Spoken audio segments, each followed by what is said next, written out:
My grandmother abandoned my mother. I found out that my father's father did the same. This is literally the definition of generational trauma. I went from this excited 14-year-old girl to a mother overnight. She not only left him for a man, but it was for my father's father. So she kicked my grandmother out. Someone said to me and asked, someone who rubbed her stomach put something on your baby. Wow. And we were like, this was the first intro to devil. I'm going to sleep every night and a presence is coming in my room. I feel it. It's like, ah!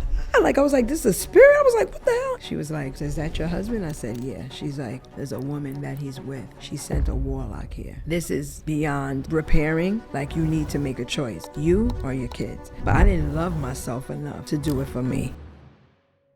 So guys, Tashera hit us up the day before she flew into Atlanta.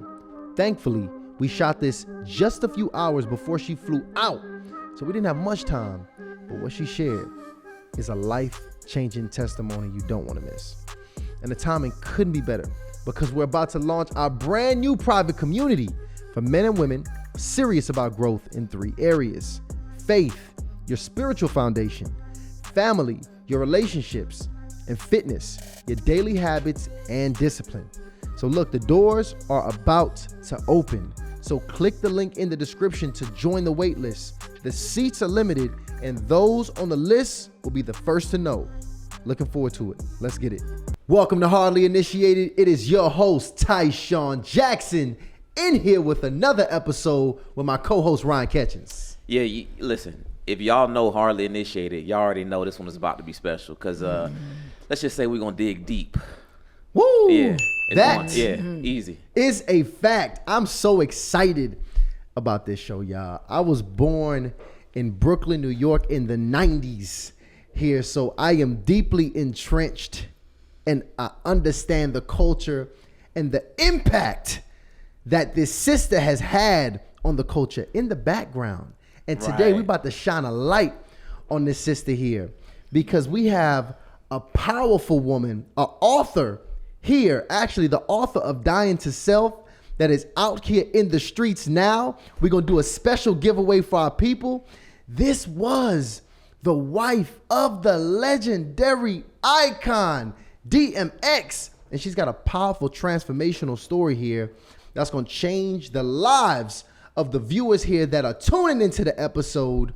We are in here rocking with Tashera Simmons. Welcome to Hardly Initiated. Thank you for having me, man. What an intro. Yo, he blazing with that intro. That was excellent. Excellent. I can't half step on that introduction because I've been doing my research before I met you, and a lot of people don't understand that, you know, a lot of us saw DMX throughout the culture, and that we saw the impact he had on the culture, but you were really the battery, you know, in his back. You were like that secret power, ingredients and power. Yep. That was, you know, working behind closed doors. And I want to talk about that because you have an incredible story of transformation and redemption that I want to get into today.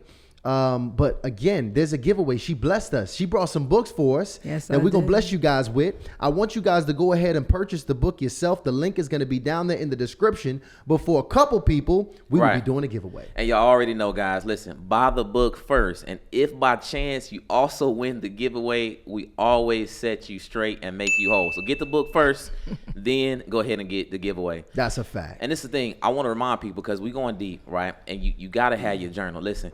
All the secrets that you got this journal between you and God right here. That's a fact. That's a fact. So look, we taking notes. We documenting the full transformation. So make sure you get your Renew the Mind journal. And at this point, I feel like I want to call it the Renew the Mind Luxe. It's the Luxe edition. Ooh. Yeah, real class. It's velvet. It's gold. You know what I mean? It's sexy. It's sexy. Absolutely. Dope. But you know, like Tyshawn stated, Miss Simmons, we want to dig into it. Please. And we want to really start all the way from the beginning. Let's go. So let's start at childhood. What did that look like growing up? So I was born in Manhattan, in Harlem, in Flower Fifth Avenue Hospital, which is no longer there. But my parents moved from there when I was 6 years old to YO, Yonkers. And I was a strict Muslim family. My mother and father were Muslims. I took my Shahada when I was 7. Wore the whole, always covered. I always mess the name up, but always covered up, picked on because I remember kids saying, "Oh, what is Halloween every day?" Yeah, and I still I remember know how that. it is growing up. Yeah, especially in them times. And but so I could never come outside. It was always very, only unless we had to go like someone's birthday. So I'm oldest of 7. So when it was someone's birthday or something, we could go out and get some ice cream and cake. So when I was 11, particular time I was going to the store, one of my siblings' birthday. I came out my building and I looked to my left. I saw this little boy, well, my age, 11, giving a command to a black pit bull. And I seen an old lady, and they were like kind of creeping behind her. So because I grew up when there was only 5 stations, 2, 4, 7, 5, and 11, I didn't really have any real entertainment. So I'm looking like, what is that boy doing? Gives the command, get him. Grab the pocketbook from the old lady, the dog. What, the dog grabs the pocketbook? The dog grabbed the pocketbook from the old lady, and they take off jogging. And they passed by my building. I'm standing there watching the whole thing. And because of no entertainment, like real entertainment, I was like, what? Like, wow. It was the fact that he connected with the dog and was able to, the dog knew exactly what he was telling him to do, was so intriguing and like amazing to me. But so I'm looking like, wow, who are you? Like, and he looking at me with this smirk, like, you better not say nothing. Like that's what he gave me. Like, he was like, yeah, like you better not say nothing. But I've never forgotten about him. Okay, and that was Earl Simmons. That's your first introduction to DMX. My first introduction. It's in A trained dog robbery. Right, that's a crazy. trained dog robbery at 11 years old. Then I'm 14. Now my mom and dad is kind of letting the leash up a little. They let me get a job, and there was a block party. That's what block party was in then. They let me go. My mom was a seamstress. She said she was gonna make some clothes for me, and that she'll be right back. I'm gonna go to the store, pick up a few things. I said, okay, Ma. She never came back. Well, okay, so let's pause right here for a second. So you're the oldest of 7 siblings. Yep. And are all 7 from both mom and dad. Yep. Okay. The youngest was 1. I was 14. You don't even hear that anymore. That's You don't incredible. hear that. And you 14 years old, the oldest kid in the family right now, and your mom just went to the store. The sweetest, kindest woman, always very loving. I don't think I've ever got a beating. It was from my dad. He's from Brooklyn. Red Hook Projects, real fast talking. They were total opposite. And she went to the store and she didn't come back. And, she did come back one day, but it was 5 years later. Okay, so unfold that for us. Like, how do you find out she's not coming back? Like, what's the communication like in the household? How did the rest of the family, find out about it? So that night when I came back, because she never came back and she was seeming like she was making my pants for me, so I had to wear something totally different. I waited. My friend came and got me, and we went over to Slow Bombs, which is another project where the block party was, and I had this feeling in my stomach because it wasn't like her. Everything she said, she did. She was very big on family. I went down to the corner. She wasn't there at the store. I went down to the other corner, then another corner. I didn't see her. So I was having a really sick feeling. My friend came. I told him, my mom never came back. And he said, well, I'm sure she'll be back later. They kind of brushed it off. We're only 14.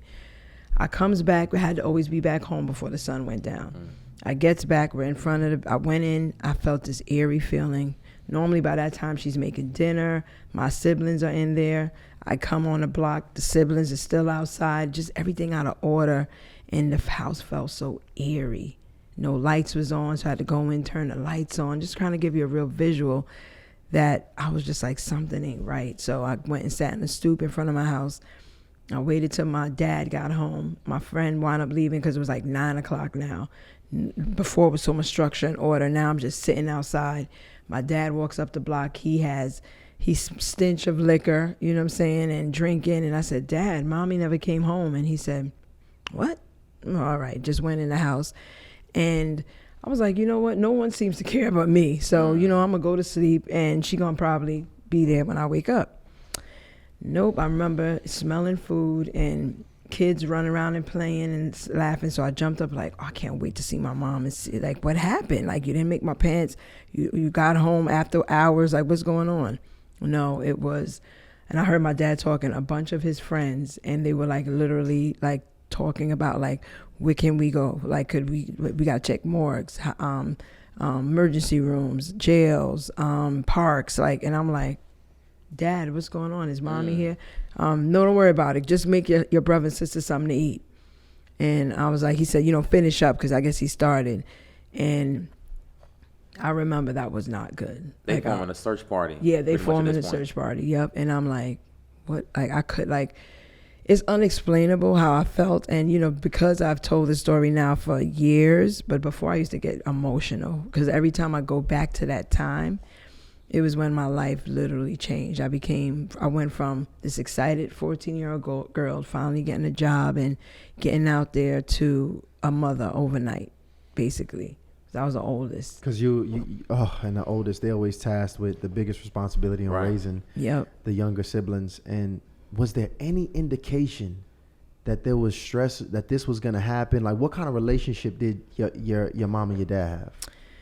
So they always showed love, like, like when we were paying attention, but not paying attention, when we were being amongst each other. But when I look back now, I didn't think about it then. I remember a woman coming to my door, knocking on it and asking for my mom. I opened it, and then she said, is your mother here or your father? So I told my mom. My mom goes outside, talking to her for a while, closed the door behind me. So I'm like trying to see what's going on, because my mom was very introverted. And then she came back in crying. I remember that. And then I remember they were fighting. One time arguing, but then they closed the door, because me and my brother is 2 years apart. Me and him trying to listen, they closed the door. And then one night, like maybe a couple of weeks before that happened, she used to always drink tea, and I used to kind of drink tea together with her. And she just said, I love you. And I was like, yeah, I know you love me, Mom. And she was like, just never forget that. And I said, is everything okay, Ma? Because she seemed very sad. And she said, I'm okay. She has an accent. I'm okay, Tashera. And I was like, so I, like, all of those things I would put together, but it still wasn't enough for your mom to walk out on these 7 kids, And that was then. Now as a parent, I know that, I'm grateful that she didn't kill us. That she didn't go somewhere and leave us or sell us off, or, there was other ways she could have went, but she decided to just walk away. But, the crazy part about it is, I hope I'm not going too far, but, up ahead in the story, but, we found out 5 years later that she not only left him for a man, but it was for my father's father. So she kicked my grandmother out. They lived in Jersey. She went there. They had it planned. My dad didn't know. Okay. I think that one. Okay. So your mom leaves, and you don't find out till 5 years later where she was actually at. She walked in with a baby in her, like she never walked out. And this whole time, nobody knew where she was at? No. The adults knew, but we didn't know. My dad found, well, his family knew, and he never told them until someone said something to him. He went out to Jersey because he didn't believe it. Trenton, New Jersey. He said he brought a .22 with him because he was going to kill his dad if that was the truth. And because he was like, why is nobody saying nothing? Like, what's going on? And he was like, we've been seeing her around town. She went there. And my grandmother's a backbone to the family. Went out there, grandma, kicked your mother out of her house. And your wife and him is living together right now. That's insane.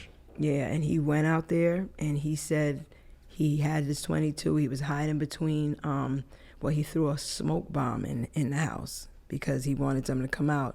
He stood to the side, and he said if she ran out, he was going to kill both of them. And he said, true story, and he said that while he was on the side, someone looked at him out the window from the other house that he was hiding in between, and he said he right there, he knew that he couldn't do that because he would have been seen.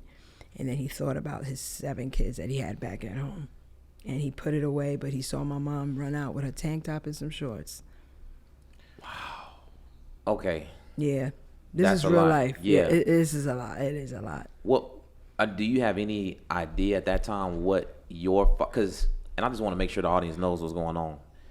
Your mom leaves the family and her husband, your father, for his father, so the father-in-law, and then your grandma moves out. Yep. Did you have any idea what kind of relationship he had with his father at the time? Is that something that, you know, looking back on it, that is like, okay, you know, something like that could have happened, or it was a complete surprise to the family? Like, how does that?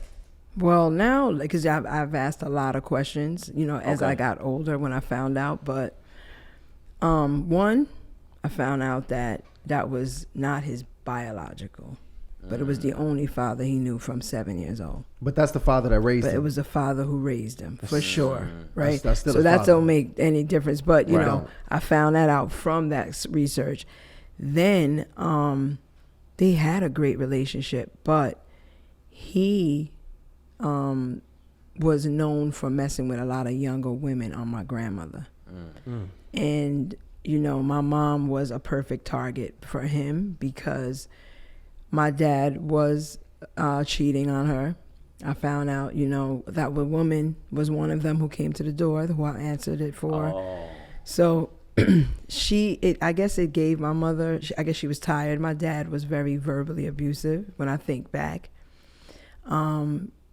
You know, just really keeping her in a capsule. She was very submissive. That's what she believed, her culture. I guess that time, you know, old school, you know, you don't really challenge your husband on things, and, you know, you allow them to be them. Because, you know, and how I know this is because I had a conversation with her way down the line, and I asked her, you know, why did you deal with the stuff that you dealt with? She said, oh, because it's the American way.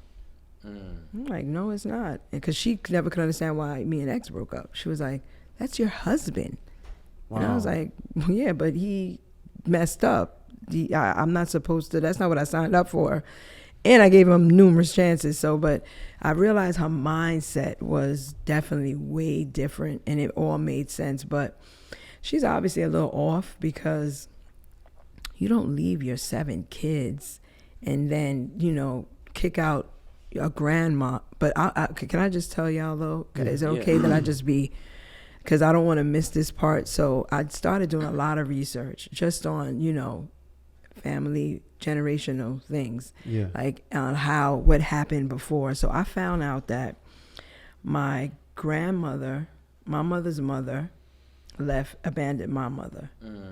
I found out that my father's father did the same, and my father's mother abandoned him when he was like 17. Wow. She was, I guess, being bad in school, and her mother sent her away to our aunt and uncle's house. And she had an affair. She was only 17, and she had an affair with her uncle. It wasn't her uncle. It was the same kind of situation, though. Like, you know what I'm saying? It's literally the definition of generational trauma. And curses. Right. Because this same generational curse came to my door, and we'll get down to that. But right. I'm just trying to paint a really good picture for the audience, that if you don't do your research on your family's history, if you're wondering, why is this happening to me? How is this happening? No, do some research. Not all the time, but a lot of times it's a generational curse. And my grandmother told me this on her deathbed, that karma came back for her because she broke up a happy home with her aunt and her uncle when she was 17, which ultimately became my father's father. Wow. He was 70 years old, and she was like 16, 17. Wow. And that's very wild. Now my mom, at the age of 30-something, takes her husband from her and kicks her out the house. And it even got worse, because, you know, they said it gets worse as it goes. It hypens. And now and because of her decisions and choices, it left her son's 7 children desolate with no mother, and went over there and took over her home. See, I've been doing. I'm happy you brought that up, because this show has encouraged some of the realest conversations in my family personally. Right. And most people don't have an opportunity to have real conversations with their family members, because you got to really create a culture to have vulnerable conversations in your family, or somebody just got to have the gumption to pop it off, because usually family is all about secrecy. And you, especially for the parents, because they want to appear a certain way to their kid. They want to, because they want to protect their kids from certain things. But you'll probably be shocked to know that everything you battling and fighting is the same battles and fights your parents had. Exactly. Absolutely. And definitely. It's so crazy. I'm talking from sexual assault, from violence, alcohol, drugs, whatever it is, you probably, sex, you struggling and dealing with, it came right over down the bloodline. And they try to protect us by not telling us, and they're not equipping us. You're not prepared. Not prepared, because we don't even know. It's like, this sounds crazy. Oh, I just went through that. That's why they could relate and speak to it to us, but they won't tell us we went through that, or your grandmother went through that. I don't get that thinking. My dad was the same way. But I'm here to break that generational curse. My kids know everything. I want them to be equipped for the tools, because the enemy is coming. He is coming for us. Sorry. No, I'm with you. It's crazy because, you get so desensitized, in terms of like when the father walks away from the family, because you hear about that all the time. You got guys, obviously myself, I'm sure, daddy issues, but you still always kind of like, well, nobody, most people I know don't have a dad, so you can kind of overlook that you and the people got issues. But I could not imagine being in a situation where I found out that my mother actually walked away. Yeah. And I know that, the entire family dynamic changes when a parent leaves the home. Me personally, me and my mother, that's, I was her baby. Everything. It was everything. That was a very tight relationship, probably much tighter because my father was absent. But what was that for you? Like, how did that impact you at the point you realized your mother was not coming back? And how did it also impact the relationship with your father during her absence? Well, it broke me. That's when all my insecurities started to seep in. I know that now. I felt very worthless. I'm like, if my mom, who carried me, for 9 months, walked out on me and don't love me, then I'm not lovable. I know that now. That's what I felt. And my dad, who was my best friend, and I talk about it in the book. My book opens up with betrayal.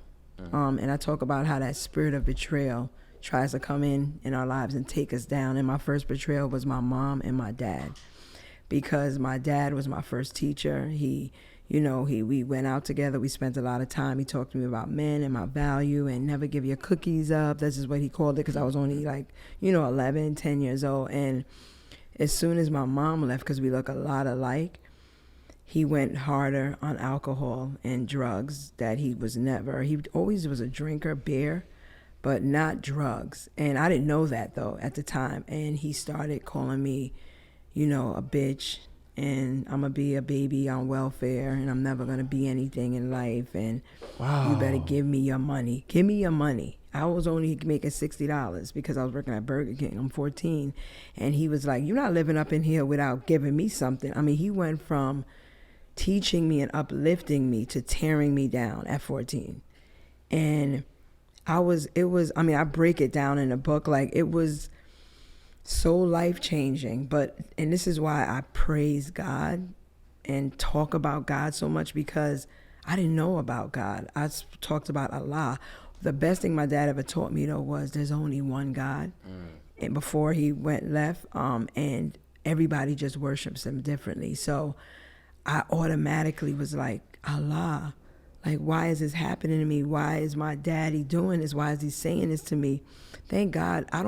It was just nothing but the spirit of God inside of me, because sometimes I look back and I'm like, how was I able to go that way instead of believing what he told me? You know what I'm saying? But I held on to the words that my father said early on, and I was just like, there's no way he could really mean this. And if he does, I'm going to show him that, no, I'm not going to be babies on welfare. I am going to be somebody. And this was me at 17. I don't know. That's why I'm so in with God no matter what, because he saved me. Because there's no way that a little girl at that age, I went from structure to none. There was an era. That was an era where everyone was doing ecstasy, smoking cigarettes, prostituting, like stripping, and all of that was offered to me. And because of what my father instilled in me early on, I was like, that won't be right for me to start selling my body. They was like, well, not selling, but stripping and stuff. And they were like, all you gotta do is just drink and you'll be numb, but you'll make this amount of money. And I chose to go another path. I was like, nah, I'm gonna stay at this bank. Because at the time I was working at a bank as a check processor. First I started at Burger King. Then I nailed a good job because me and Earl met when we were 17. So I started at 17 because I just had started that bank job. But I was like, I'd rather struggle, because it wasn't a big struggle back then, not like how prices are now. So I was just like, I'd rather do that and work 2 and 3 jobs before I get numb and dance around and show my body. And I think that had a lot to do with Islam. God has a way of, you gotta give some credit. You gotta pull the good out of the bad. Like, had I not been covered most of my life with the hijab, I think it's called, I probably, who knows, maybe I would have felt comfortable doing that. Wow. But because God had already set me up and make me feel like my body is my temple and I'm not supposed to show it, when I was able to do whatever I wanted to do, I said, nah, that's not the route. I can't go that route. So I want to ask now, because I want to go into the upbringing now for DMX, because he comes into your life. You gave us an introduction of how you saw him, but was it 17 years old? Is that when the relationship gets serious between you guys? Well, we meet in a club. My god sister was dating his DJ, and the DJ said, tell Tashera that my artist DMX wants to meet her. And I was like, who? I was like, he's a local rapper, like, and he, that's my artist. And I was like, I'm not interested in meeting him. And I literally said that, and it's in his book too. I just finally read it. He's called Dog Love, his chapter for me in his book. But oh, you finally read the book? Finally, after 3 years, never read it ever, because I felt like I knew everything. Fans would be like, I love Dog Love. It's all about you. And I was just like, okay, I know our story. But 3 years later, after he passed, I had the guts to do it. But he literally comes and taps me because he wasn't taking no for an answer. And as soon as I turned around, I swear on my life, I turned around because, I met her. Okay, I was in School Street. School Street was not a place that you can go in and out unless you knew somebody. So I was in there with a friend, and I saw him coming out with a dog. And I was like, oh my God. I was like, who is that? Who is that? And she was like, you don't want to know him. He's like, he's problems. He's in and out of group homes. He's like, you don't want to meet him. I was like, no, I do. What's his name? She was like, that's Earl. And I was like, oh my God, because I remembered him from when he took the pocketbook. So then now, when I see him at 17, because I was around 15 now, I could do whatever I want to do. I see him at 17. As soon as I turned around and it was him, I was like, Earl. And he said, Tashera. I was like, we both at the same time. I was like, you know me? Like, you know my name? And he's like, yeah, I remember you when Blackie took the pocketbook. And he was like, I always thought about you. I always asked about you, but I didn't know your name. I just said the girl from Linden Street, but nobody knew who you were. And he said, when you came in, I saw you, and I was like, yo, who's that? And he said, that's Tashera. He was like, tell her I want to meet her. And I was like, but he told me DMX. He said, oh, that's my street name. Like, I do graffiti. That's what he was just doing when he do graffiti. And he started this artist thing, like, to be, a rapper. And I was like, and that was it. It was instant. Like, we and him talked for hours in front of this club called Arthur's that was really known. We talked about what we wanted and who we want to be as parents if we ever have kids, and when we got married. And he told me about him being one of 4, but his mom got different fathers. And I was like, oh no, all my siblings is about one, my mom and dad. And he was so intrigued by my story and how I navigated life so positively, at being abandoned. And he was like, I need some of that. Like, because he was very angry. But not like angry, but like, can I curse? Yeah, you can say whatever you want to say. Okay. He was like, man, fuck them. They never get fucked. Only people that could fuck about me is my grandmother. So my father fucking walked out. You know, my mom always talking about, you know, this is uncle, this and that and the third, but he up in the room with, you know what I'm saying? They locking the refrigerator. Like, yo, he was just going on. And I was like so intrigued. I was like, he's a real wild boy. Like, you know what I'm saying? Like he's out here, he's strong, he don't care. But he had such a soft side to him. I could feel his love and emotions. And it was like targeted towards me though.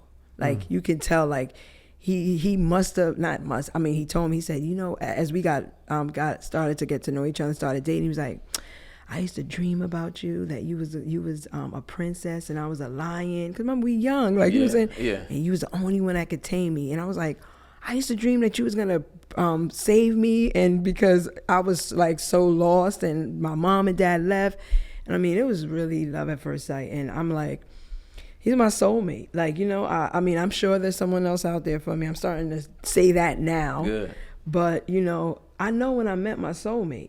You know what I'm saying? So, I don't know. I just went and left y'all. No. That's really incredible. I mean, now, I do got some questions. Because please, and make it hard.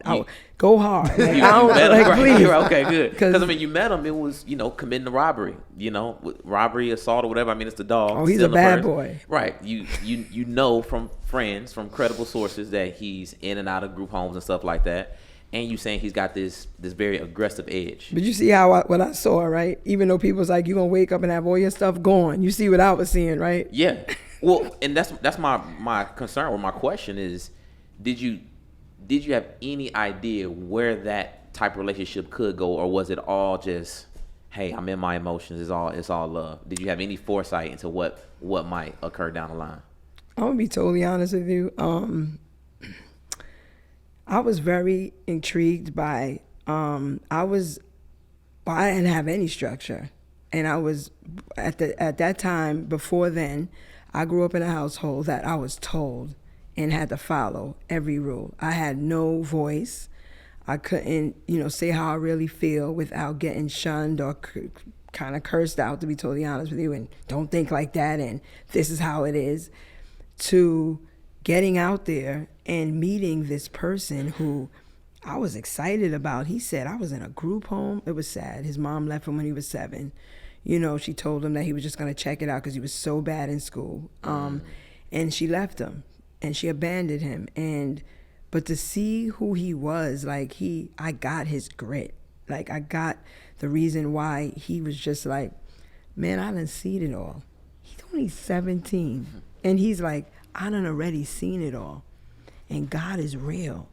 And he got me to this place. So I don't care. Like, it's my own law. It's what I say.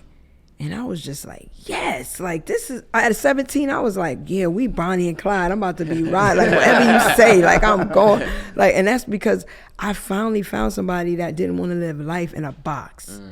And I didn't care what he did, to be honest with you. And that's why with Slippin', though, it's a true story. That is a true story. Not until Xavier was born, I didn't care who he robbed. I didn't care what he did. I mean, there's some things me and X did. That was really Bonnie and Clyde. Me and was Bonnie and Clyde. Like, we were like, you know, the people who were supposed to love us the most let us down. But we loved each other. We were dysfunctional, broken kids that found love in the most craziest way, and we were loyal to that too. You know, what's interesting to me is because, you know, my mom used to play DMX all throughout the house, and his albums were always like an experience because it was a mixture of his music, it was a mixture of these prayers, it was a mixture of, you know, like stories that he would tell. It was so much that would happen, so you almost like really wanted to hear from front to back to the way the album was structured and how he put it together. And it makes sense, but I didn't know this till you said that DMX was actually a Christian, and you were at this point Islamic. So how did that work? How did those conversations happen? Because I can imagine you had some deep conversations. You know, because probably at this point his dog and God was all he had. At that point, Yep. You know, so and Boomer was right with us, rolling. So what was that like, you know, and how did that impact your faith at the time? So his faith was so strong in God. He literally believed in this unseen force that he was able to tap into regardless of what he did. He said he loved me for me, and he sees me, and he moves for me because he understands me. So I was like, really? And then I started seeing him manifest stuff, like things that he would say would really come to pass. And I would be like, so I was like, I want to know your God. Like, how do I get to know him? And because that's what I loved about him. He didn't say you need to be down with me. He was just like, he loved who I was, which was, you know, different. Like, you know, like, because I was just like, my mom don't love me for me, you know, because I'm young. I don't know. My mom left me. My dad treats me like shit. So I'm like, this guy really sees me and he loves me for me no matter what. So for me, then I came to him. I was like, I want to know your God. Like, what do I got to do? He was like, Tashera. He was like, the beauty in being with my God is that you have a voice. He was like, you can preach and talk about him, and you don't got, you know, no shame to the Muslim community, because I've learned my discipline and how to be obedient from that, being Muslim. So, but he was just telling me that as a woman, because he knew that, you know, in Islam, you already know the women have to be very, you know, behind their husbands, and they really can't say much, you know, in front of them. And he was like, you can be whoever you want to be. And if you fall, if you fall short, or if you sin, he was like, he still loves us, Tashera. And I was like, I want to know him. What I got to do? And he said, he grabbed my hand. He said, Father God, me and Tashera come together. She wants to know you. She used to be Muslim, God, but she want to know you now. And do you receive her in Jesus Christ? And he said, say amen. And I said, amen. He said, you're a Christian. And I was like, That's dope. Because fully converted. Ex-converted on the spot. Ex-converted me. I was like, I didn't even think about that till just now. Yeah. Like, You're no. like, you down now. Oh we my good God. now. And this was like maybe 19 years old. And I was like, I'm a Christian now. And after that, I was just still behind though. Like, he prayed every morning as soon as we got out to bed. Tashera, come on, let's go. On our knees. And he'd just be praying. I mean, this is the first 10 years before his fame and before anyone even knew him. And that's how me and him rolled and rocked. Like, we were damn near homeless a few times, like where we was living with family, and people used to be like, you got somewhere to go, why are you running around with him? And I was like, because wherever he go, I go. Like, this is my family. Like, you know what I'm saying? So we was living up with his grandmother, God rest her soul. She was everything. She loved him so much. He never did any wrong. So we used to be staying with her. And then I had Xavier, and, you know, our first child, and I was like, oh, we can't do this no more though. Like, we got to get a place. And then we found one, you know, through public assistance, you know what I'm saying? We got some food stamps. We were chilling. Like, we had God, and we had our little one son, and he was on, you know, on a hustle, and I got a job at the bank. And he was like, he came out with this song called A Born Loser. That was his first, I don't know if a lot of people know this, but that was his first hit. He was on 97.1, Hot 97. They played The Born Loser. He signed a single deal with Columbia Records. We were like, we about to be rich. Oh my God. Like, we rented a car. We went out there. They gave him a little check. And his father lived out there. So he haven't seen his father since he was like 5 or 6 or whatever. So he was like, I want to go see my father. And we went out there. We were so excited. And then they dropped him. And that was really bad for us. We was like, damn, we spent all our money that they gave us, and then we was back again at square one, you know, just trying to figure it out. But we did it together. So how long did y'all date before you guys got married? 10 years. Y'all dated for 10 years. Yep. And you got married at year 10. Yep, we got married. He signed in 1998, and we got married in 1999. And when did your first baby, Xavier, come in the picture? He came in 1992. Okay, got you. Yep, and then this is when the demonic stuff came in. We little poor little Christians, you know. Yeah. God is our everything. We fighting everything. And I was pregnant with a baby before we got married. But I was on the road with him and doing the survival of the illness. And that was his first tour. And someone touched, you know, everybody was touching my stomach. And next thing you know, 5 months in, they looked at the baby. Everything was good. I went back and they said, the heart is on the other side, and I always mess that up. I always mess that up. Esophagus was no. That's when I learned that there's a drinking and an eating tube. They said it was just open, and I was like, what? Like, right, what does that mean? What does this mean? So they was just like, you know, hopefully you go full term, and with some things we have to deal with. And I told Earl about it. We were like heartbroken. It was our second kid, and then. Our wedding was planning. He proposed, like, yo, it's time to get. So he was like, it's time to get married. Once we got in, like, I was totally like naive. Like, I was just like, I'm here with you. Like, nothing's changing.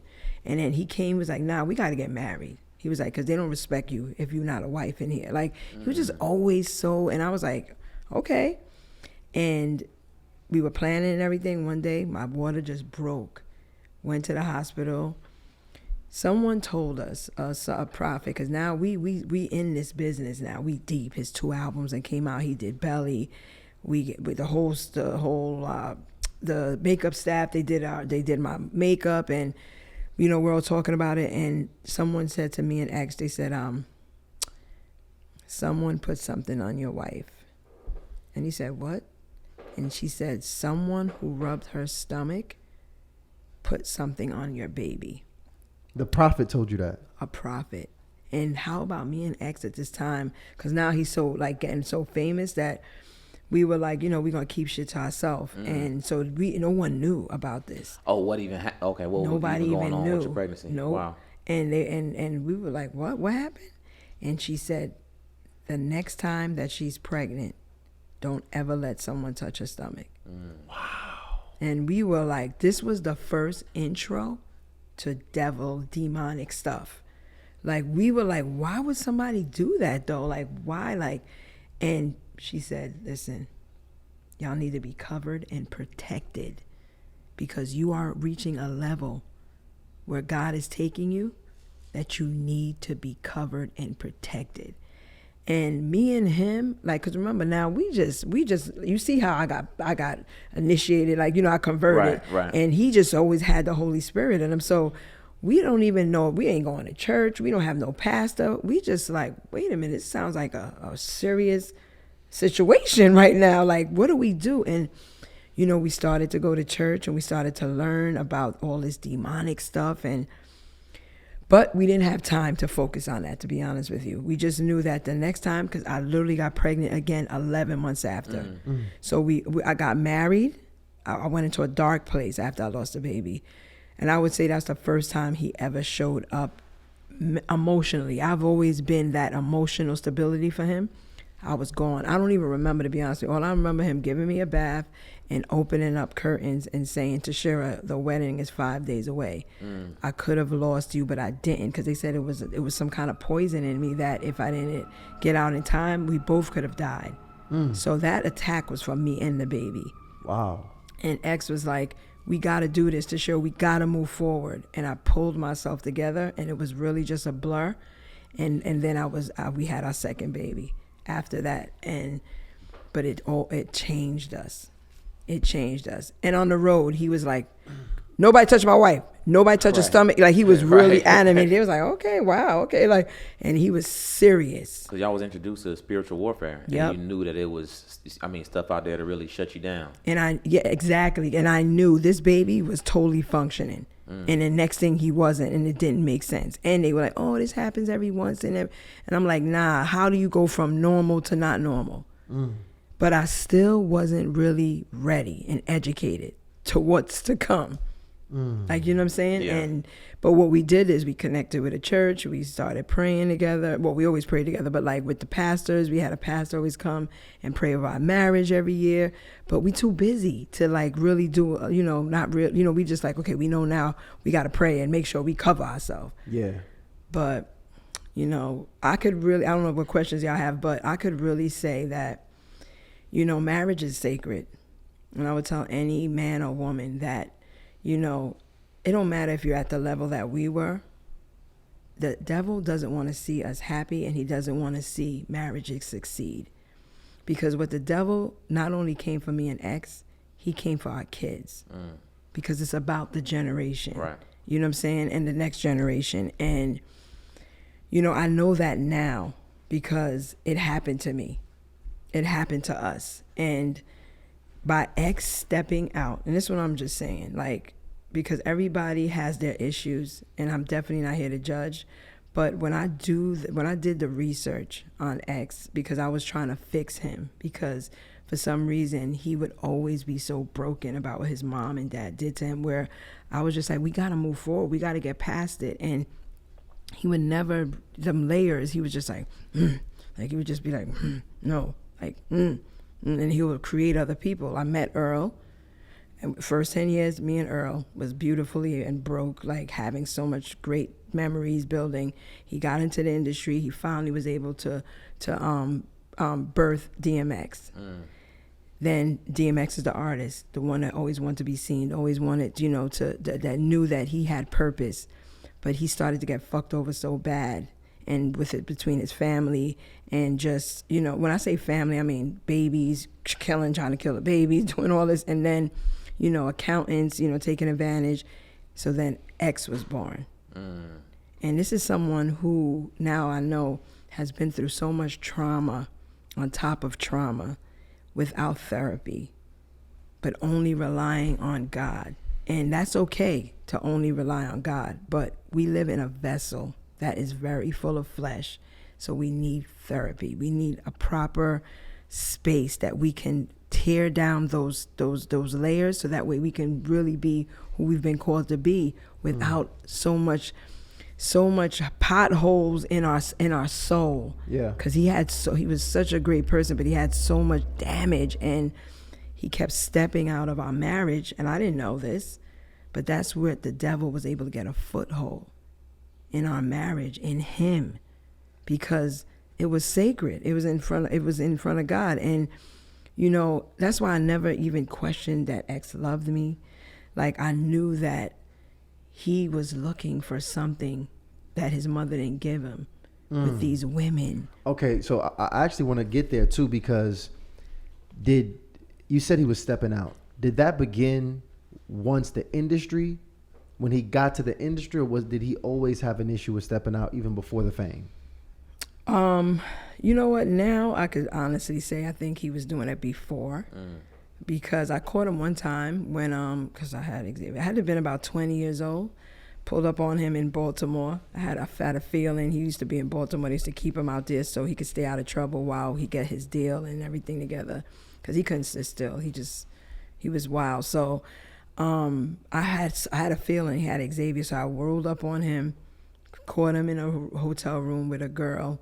It was one of the hotels where the doors was outside. So when I knocked on the door, he opened the curtain with his boxes and his cigarette and started shaking. So I knew that something wasn't right. Going on. And he didn't even know I was coming. I was Inspector Gadget, like with my 3 girlfriends. The intuition going crazy. Yeah, it's exactly. And when I knocked on the door and he came, like, and he see me, and then his cigarette started shaking. I said, open the fucking door. Open the fucking door. I was like 20 years old. And then he opened the door and I like busted through. And like, I was so black. I went black that I didn't even see anybody. I just said, I was like, what the fuck? Like, why are you not answering your hotel phone? Because I didn't even have no cell phone.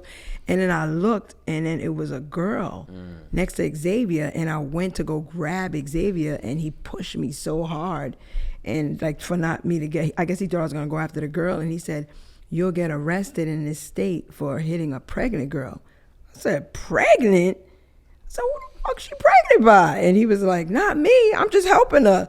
She had nowhere to go. And I said, it's her or me. You ready? Because I'm taking my son. He said, what you talking about? I'm out. Grabbed all his stuff. Literally, it's a true story. My girlfriend was there for it. And the girl said, well, what about me? How I'm going to get home? He didn't even answer. I said, figure it out, bitch. And I just let him answer.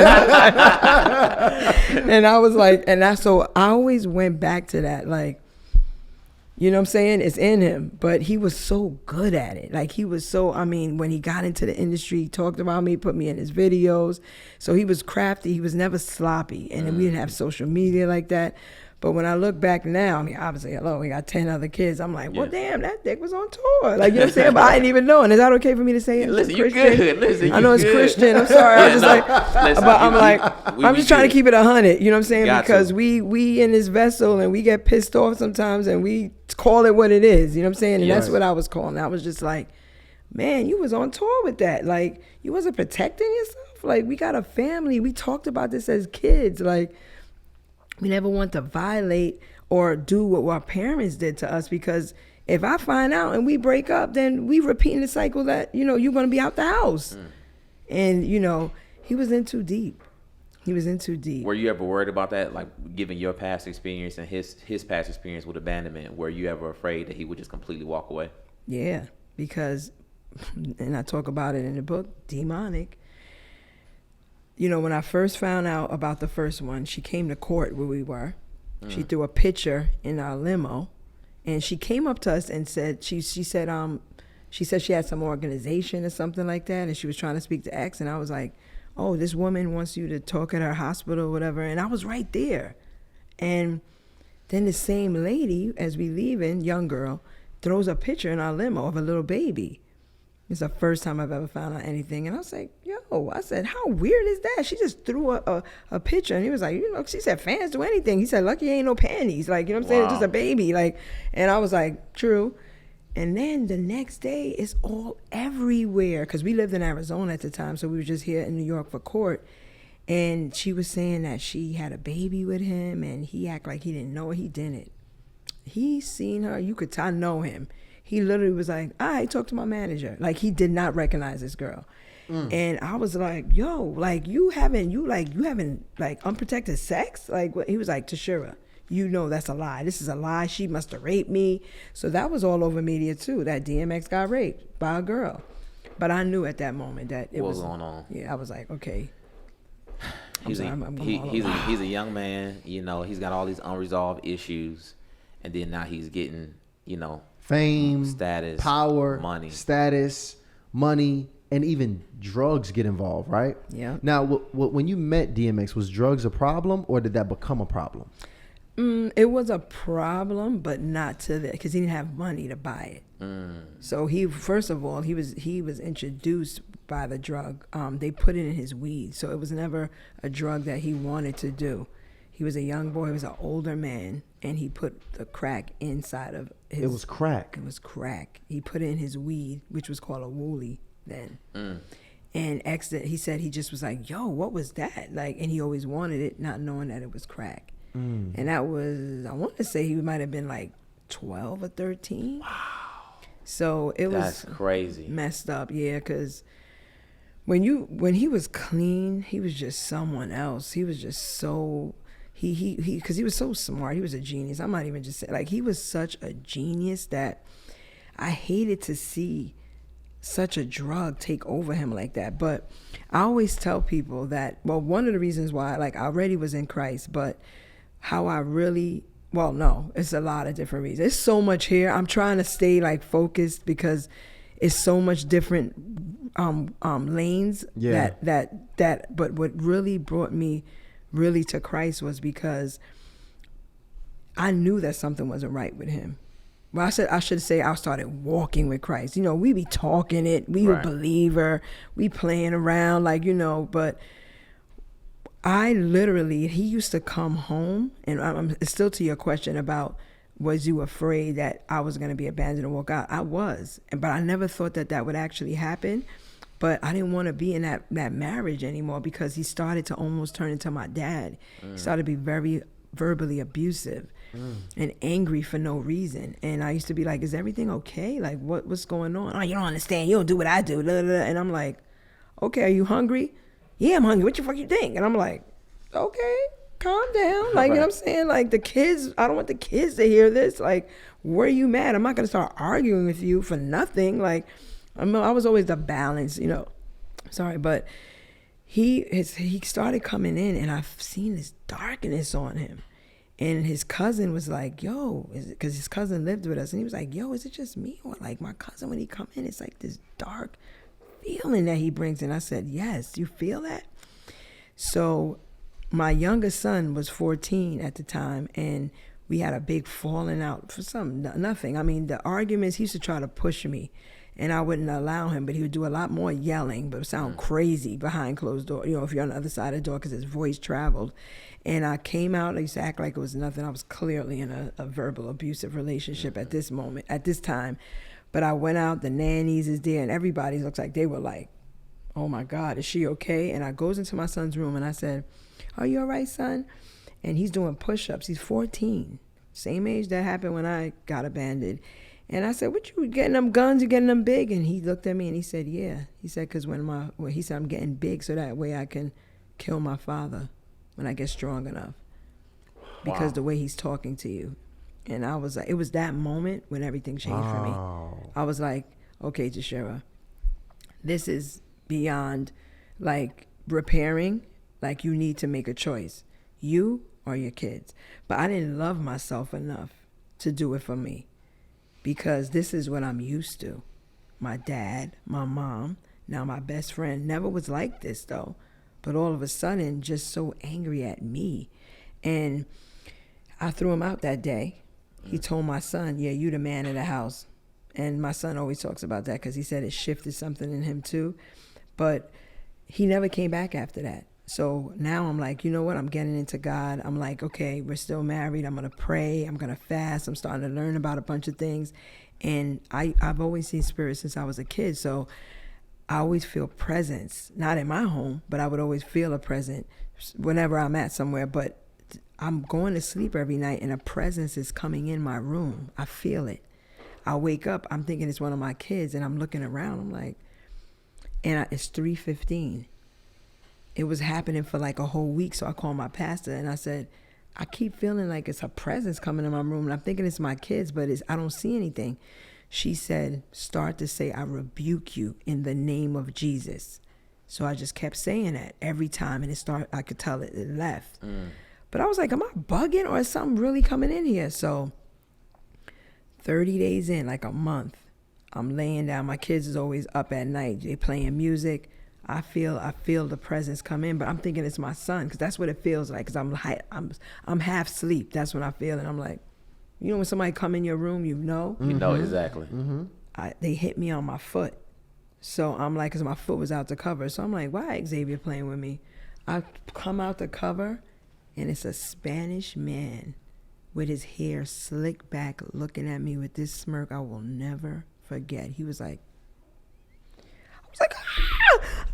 I was like, this is a spirit? I was like, what the hell? And then when I threw my cover up, like, you know how you get out the bed? And he was still there. So I ran through to my door and I was like, Xavier's a man in my room. He said, he ran in my room and there's nothing there. He was like, come on, Ma, you saw a spirit? I said, no. It looked like I saw him clear. I was like, this was a man. Like, and then we started thinking, I was like, this is the dead of winter. I'm on the second floor. You would have heard the screen open. You would have heard him jump out my window. I said, this was different. I called a pastor. She said, I'm coming up with a prayer warrior. I'm not going to tell her nothing. I'm just going to come up and we're going to pray.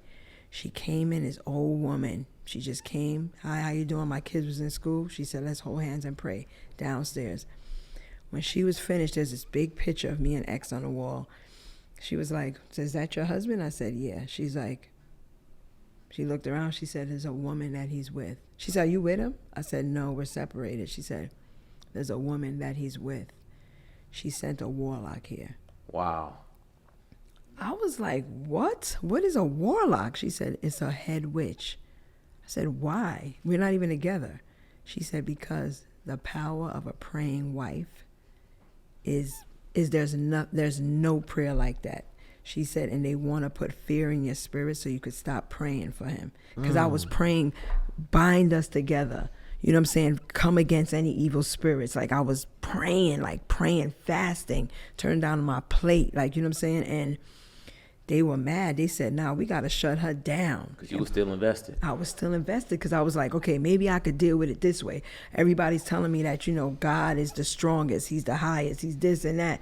Prayer works. You know what I'm saying? Because it was early on in my Now I'm a prayer warrior. Like, you know what I'm saying? Like, you can't Right. play with me. I'm ready. Like, what's up? Like, so when that happened, though, I was like, she said, listen, they will never be able to come back here. Read Psalms 27, 37, and 91 for 30 days. She said they will never be able to walk back in this house because it was like one of those, like, castor projecting. Yeah. And when I tell you, that was the beginning of my power in God. I stopped eating for 30 days and I just did water. If I felt faint, I'll drink a little orange juice. When I tell you I was walking my house over my kids, I got oil. I was like, you can never, I mean, when I tell you it was like I was fighting, but the thing is, right then and there though, I realized that he really was in too deep, you know, and my responsibility as a mother is to protect my 4 kids. They were small. They were like, my daughter was maybe like 4 years old. So I said, God, I'm not fighting flesh. I'm fighting spirits, and I know what I saw. So I gotta pray that you got your son, but I gotta protect my kids in this house. Because he wasn't in it. We weren't even together. We weren't even speaking because he wasn't who I fell in love with. He wasn't even himself. But even then, you would still 10 toes down in the I was like, relationship. I'm gonna do it from here. You see, I'm still talking. He gone, and I'm still holding him up because Absolutely. I know what happened, and I know the devil's real. Now you got, you know, your relationship that you're going through. You know, you having kids, you still building this family, you going through this toxicity, this verbal abuse, and you also know what your mom did. So even though at some point she walked away from the family, she still has 7 kids for your father. That's right. So these are women that were committed to the relationship at some point, right? When you think about that and all of the things that, you know, both of you put up with, do you think that most women are conditioned to identify suffering as love, like interpret suffering as love? Yep. Because when you don't know anything else, you identify that as a part of love. And I was guilty of that. I have to say, I was guilty of that up until the point where I really let God into my life. And I experienced a love. I don't want to get emotional. You fine. There is no love like God's. He turned my life around. He showed me what love is. He fought my battles without me even having to move. He came in like a flood and he flushed out my enemies. He turned my kids, they were suicidal thoughts. My daughter, my son lost all his courage of who he was, his self-identity as a young black man because his father left him and it was public and everybody knew, so he felt ashamed, he felt worthless, and I had to work on them, and it was like me and God together, like, but it came with sacrifices, and you know, we gotta choose what we want in life, and when I read that scripture about being in this world but not of it, I wore that. I said, God, I want that because this world ain't got nothing for us. It hurt us. It hurt me. These people that you put in our lives as parents, you know, we lucky to get a good one, but they just as flawed as us. You know, they don't know no better. They just doing life. And that's why I forgave my mom. I forgave my dad, you know, and then ultimately in the end, because he passed last year, he redeemed himself and he raised my kids and he brought balance into my home and he got clean. And I feel like that was a lot of my prayers too, you know, and him watching me as a woman not go left. You know what I'm saying? He was like, daughter, I don't ever want to see you go through what I went through. And you have God in your life too. And you raising these young men to know who God is. And they ain't perfect, but they know who to call on when they need him. Like, you know what I'm saying? When they going through something, like, you know what I'm saying? And they're educating their friends. You know what I'm saying? That, we ain't perfect and we ain't got to have God every day. It's your choice. You know what I'm saying? Unfortunately, I had to be beat up and slammed on the floor and demons coming to my house and my room. And ultimately, you know, I saw them get X. And that was another thing, because I was like, to see such a strong man in God who brought me to God, gain the world and lose his soul. I was like, Is that what you define that happened to him? He lost his definitely, soul? Definitely. Wow. He knew it. He definitely knew it. X was such a brilliant man, and he was so connected with God. But you can't have one foot here and you can't have one foot over here. Not with the calling on his life that he did. We all have a calling. Right. We all chosen, we all called, but a few of us are chosen for certain things that God is going to put on us to fulfill. And X was one. And he knew his calling. Not all of us know our calling. If we don't dig deep enough, we could live this whole life and not know our calling. And he chose to be over here with the devil and in heaven. And I saw that you cannot play with the devil. He's not powerful. Right. He's only what you give him. And that's what I said. He stepped out. Because I used to try to figure this out. How was such a strong man in God who knew who he was, who knew who God was, fall short like that? But then I found out. It's not like I found out in our marriage. I found out a lot of stuff after. I found out he had a writer because I always traveled with him. He always asked for 2 rooms, one for me and him, and one for his jump offs or whatever he wanted to do with it, because it was all, not only him and the jump offs, it was a whole party. I didn't find that out till after. So you can't play in the devil's playground and then go back over here with God and be like, nah, you can't. There's not so much time God is gonna allow to do that. You know what I'm saying? Because as you know, X had a serious platform. He still has a serious platform. And I'm only saying this, and it's not in a negative way. I'm saying this because in our last conversations, X knew that he wasn't doing right. You know what I'm saying? But it was beyond his control. And he could have pulled it in, but God had other plans. You know what I'm saying? I do. And, you mentioned that darkness came into the household.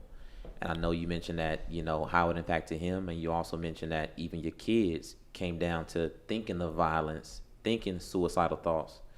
So, and that's just how darkness works. Like once it comes in, it's going to have an impact on everybody that, it touches. So what about you? Like when that happened and you got X, he's going through all these different things, he's going down the wrong path. What was going on with you? How did when the darkness came to their household, how did it impact you? Well, it tried to take me out. And because I knew that I did not want to die. And I don't mean physically, but spiritually. Right. And I had these 4 kids that I did not want to repeat that generational curse. And this is the reason why I brought up a lot of things, because I realized that this devil became really clear on what he was trying to do. And God had given me those tools way in advance within my childhood, that you got a choice, daughter. I took you out of all of that. Are you going to choose dark or are you going to choose light? Because with light, I'm going to lift up my kids. I'm going to bring them out. Do you trust that I can do that? So what I had to do, and this is why I made this book, I had to die to my flesh and allow the spirit man to totally 100% thrive within me. And I was the light for my children. I had to not only talk it, but walk it. And my son say to this day, Ma, ain't nobody like you, Ma. Like, you walk your walk. Like, I see you. Like, I hear you. I hear the music. I hear you going off in your room. Like, this is what I chose to stay in the light. That's what I chose to do. I chose to, the strength that I had surpassed all human understanding. It says in the Bible, it talks about, because I remember my sisters and them, because I was about to lose my house that I'm still in today. And I want to say this real quick, because the battle, the darkness was all around me. It was trying to rip me to pieces. X cut me off of money because he said, all right, if you're going to try to live without money, then I am cutting you off. And because I was so shameful about, like, embarrassed about, you would do that? Even though we have kids? I started to be more with God. And these marshals came and gave me a 72-hour notice. And he said, "You DMX's wife?" And I said, "Yeah." He says, "House, what's going on?" I was like, "It is what it is." He said, "Tell him Sal sent you. Stop the sale." Every time they try to take my house, because I said, whatever y'all say, everybody, like, you need to do this, you need to do that. Go get Earl, put him in the court. Da-da-da. It's his responsibility. I said, nah, God got this. They thought I lost my mind. They went to my pastor that was ministering to me because it was like, I was like, I need to have the weapons of my warfare. It's because it's not carnal. They didn't understand that. So I said, nah. They went to said she's losing her mind. She's losing her house, and she walking around here smiling and praying. And she's they like it's all going on. Yeah, something wrong with it. Something wrong with it. Yeah, she done really lost it. And the pastor said to them, and they said they remember this to this day, and they're at awe in my walk right now. She said, "No, what y'all experiencing and witnessing is the peace that surpasses all human understanding that can only come from God." And that's what brought me here, and that's why I'm here today. That's why I had to write this book, because as y'all can see, things are still happening. I'm still at warfare, but I got God. I don't care about none of that. Like, I love that. hello. First of all, y'all gotta get this book, all right? And if y'all did not know, if you missed it at the beginning, it's a giveaway happening. She came in here, she blessing all of us and the initiates. Incredible testimony. With some free books here. So in the description, make sure you fill it out, because this is just a taste into the testimony. And testimony is one of the best ways, you know, for you to strengthen your relationship with God, you know, for you to understand, you know, how he works in different ways and in different people's lives. And it's a lot of women that can really relate to your story, because I know a lot of women are broken. They're meeting men at the broken level that they're at, right? And they're staying in that broken situation. Invest in everything. Invest in everything. And unfortunately, what happens when you do that is you literally pass that curse down, that baton, to that next generation. Because even what I heard in this story is, unfortunately, your kids, they felt that same abandonment. That abandonment that was going through the prior generations, they felt that. And you know, as much as I love, you know, DMX with just my experiences and what I had, you have to look holistically at the story and learn the wins and the losses and the mistakes that they made, because we can't make those same mistakes. Nope. We can't make those same mistakes. And he made some major mistakes again. I love how you broke it down. You can't play both sides of the field. And it's so dangerous. Many of y'all better be lucky that a lot of y'all are where you at financially. Because if you were to get, you're being protected by not getting the money and the fame that you probably want. You're not ready. Because if you get it and you're not ready for it, this is a classic story of what can potentially happen to you. And I'm really just proud of you, you know, and how you handle that, because the level of trauma that you experienced all throughout your life and childhood. And it's still happening. I just wanted to tell my audience, or your audience, that anything you see in the media, you see what I'm out here doing? I'm trying to bring y'all to the heart of God. And these devils is turning up the fire. I'm in a spiritual warfare every day, because I'm trying to bring some light in dark places. So I'm saying all that to say, don't worry about me. I'm good. And you can't walk in them two places. You got to make up your mind. You got to make up your mind. And I've been celibate for almost 11 years now. Oh yeah, that's a hold on. Congratulations. Hey, gotta fight the flesh. We didn't even get. I know you got to catch a flight. I know. Because I really want to get into that. Part one. Yeah, I like the next time, because sex, lust, the flesh, we go deep warfare into those aspects here. So I want to get into that too, because I think you also hinted to sexual addiction that you had, also X had, that you had to overcome. I know it's in the book, so y'all make sure y'all get that book. But just know, Hardly Initiated is a home. You're always welcome back. And we proud of you. After y'all read it, maybe I'll come back and then you start to ask me some real questions up in here. I like that. I like that. I love that. I'm just very proud of you. And Thank for you to you. make it to forgiveness where you forgave the people that hurt you most in your life, which is typically the people that are closest to us. So I know we got some people that they, that's the last step. They ready for it, but they haven't came to it yet. So I think you It's you got 'em sad there. too, because it's like you gotta forgive. We can't live this beautiful, abundant life that God has given us unless we let go. Yeah. You got to. Like, this is only our one little life we got. It's not whoever has done whatever they've done to us, that's their problem, not ours. It's not for us to carry. You know what I'm saying? Like, evil, hurt people.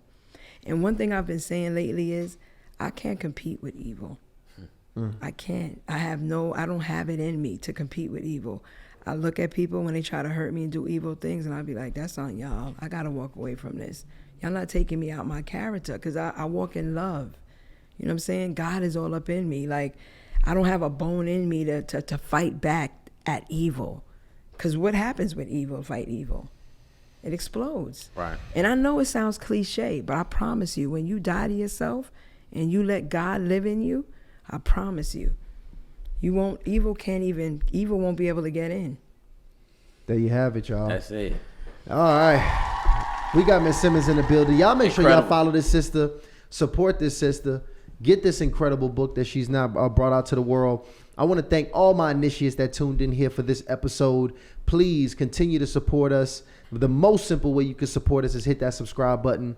We are aggressively growing this platform. It helps us tremendously get incredible talent, just like Miss Simmons, on the platform, so we can continue to impact the world, impact the culture, how we have been doing it for almost 4 years now, guys. So thank you so much again for coming up on here and joining us. For those of you, y'all.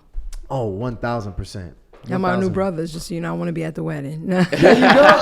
Absolutely. She dropping You don't know spoilers. who I said. You don't know who I was talking to. Y'all don't know who. There's 2 men up here, so I'm just going to say that.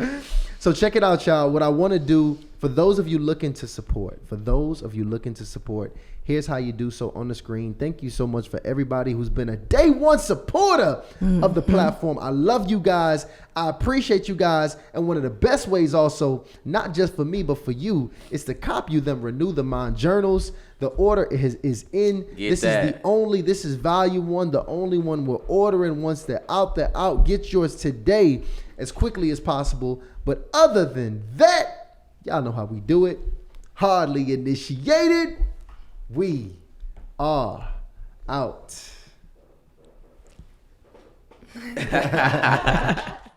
Let's be real. Most people aren't stuck because they don't want to change. They're stuck because they don't have structure, no system, no support. And that's exactly why we're launching this new community. Every week, I talk to people who are spiritually hungry.